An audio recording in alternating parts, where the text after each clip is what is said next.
بسم الله الرحمن الرحيم والطور وكتاب مسطور في رق منشور والبيت المعمور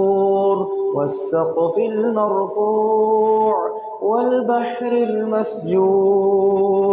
إن عذاب ربك لواقع ما له من دافع يوم تمور السماء مورا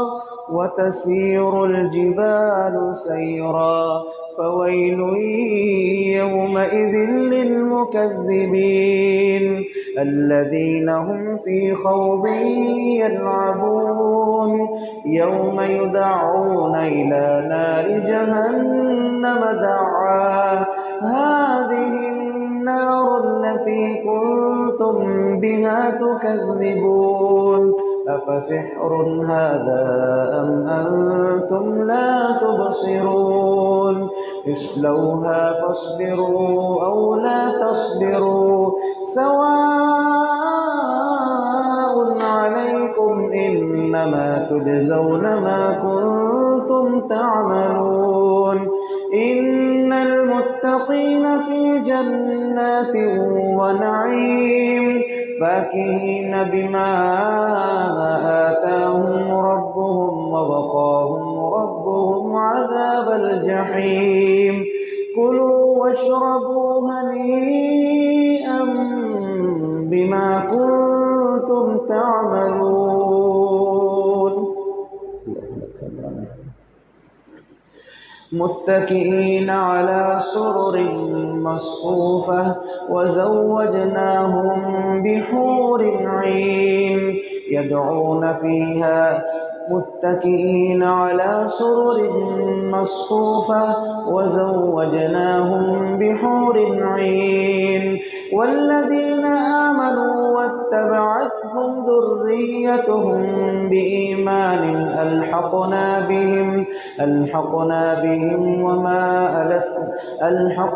بهم ذريتهم وما ألتناهم من عملهم من شيء كل امرئ بما كسب رهين وأمددناهم بفاكهة ولحم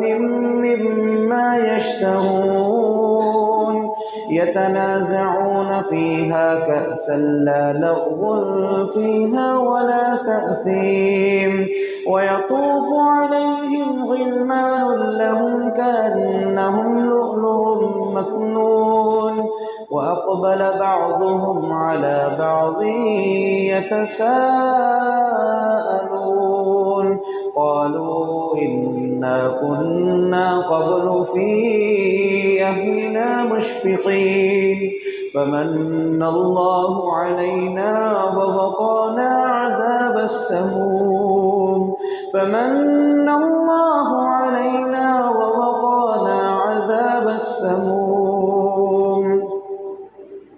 إنا كنا من قبل ندعوه إنه هو البر الرحيم فذكر فما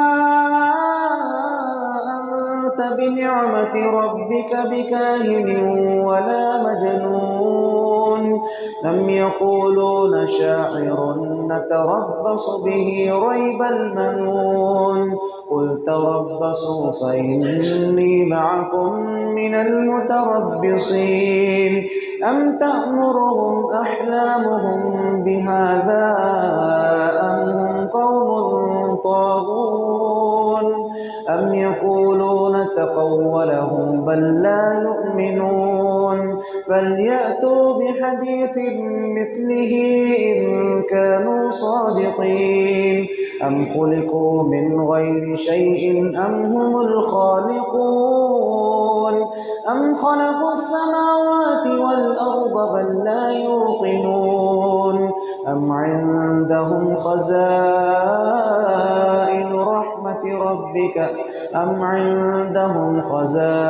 ربك أم هم المسيطرون أم لهم سلم يستمعون فيه فليأت مستمعهم بسلطان مبين أم له البنات ولكم البنون أم تسألهم أجرا فهم من مغرم مثقلون أم عندهم الغيب فهم يكتبون أم يريدون كيدا فالذين كفروا هم المكيدون أم لهم إله غير الله سبحان الله عما يشركون وإن يروا كسفا من السماء ساقطا يقولوا سحاب مرقوم فذرهم حتى يلاقوا يومهم الذي فيه يصعقون يوم لا يغني عنهم كيدهم شيئا ولا هم ينصرون وإن للذين ظلموا عذابا دون ذلك ولكن أكثرهم لا يعلمون واصبر لحكم ربك فإنك بأعيننا وسبح بحمد ربك حين تقوم ومن الليل فسبحه وإدبار النجوم